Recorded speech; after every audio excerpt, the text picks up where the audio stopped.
నమస్కారం. తెలంగాణలో ఫోన్ ట్యాపింగ్లో కీలక అంశాలపై జస్టిస్ పిసి ఘోష్ కమిషన్ ఏమి చెబుతుందో చూద్దాం.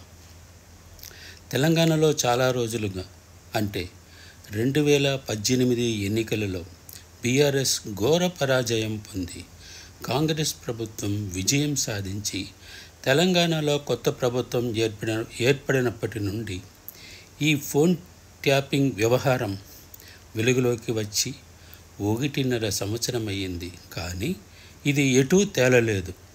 ఇదే కేసులో చాలామంది అరెస్ట్ అయి కొందరు బెయిల్ మీద ఉన్నారు.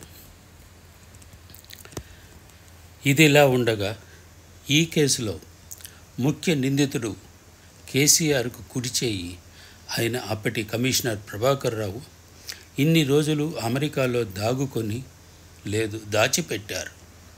ఇటీవల హైదరాబాదుకు వచ్చి ఫోన్ ట్యాపింగ్ విచారణకు హాజరై కొన్ని విస్తుపోయే నిజాలు చెప్పడం జరిగింది.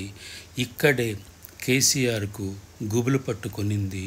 కేసీఆర్ హాస్పిటల్లో చేరడము జరిగింది.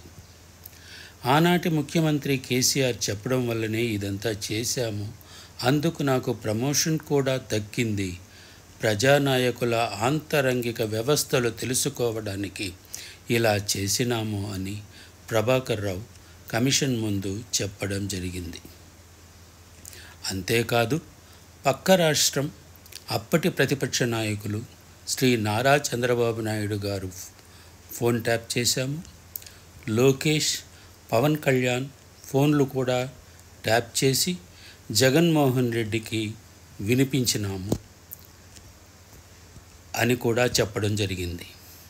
కేటీఆర్, హరీష్ రావుల ఆజ్ఞతోనే కవిత గారి ఫోన్ ట్యాప్ చేసినాము, కేంద్రంలో అమిత్ షా ఇంకా కొన్ని కేంద్ర మంత్రుల ఫోన్లు ట్యాప్ చేశాము, జగన్మోహన్ రెడ్డి చెల్లెలైన షర్మిల, ఆమె భర్త అనిల్ ఫోన్లు ట్యాప్ చేసి జగన్మోహన్ రెడ్డికి వినిపించాము అని అంతా కూలంకుషంగా కమిషనర్కు ప్రభాకర్ రావు చెప్పడం జరిగింది. అంతిమంగా ఈ ఫోన్ ట్యాప్ మూలంగానే రేవంత్ రెడ్డి ఓటుకు నోటు కేసు కనిపెట్టాం.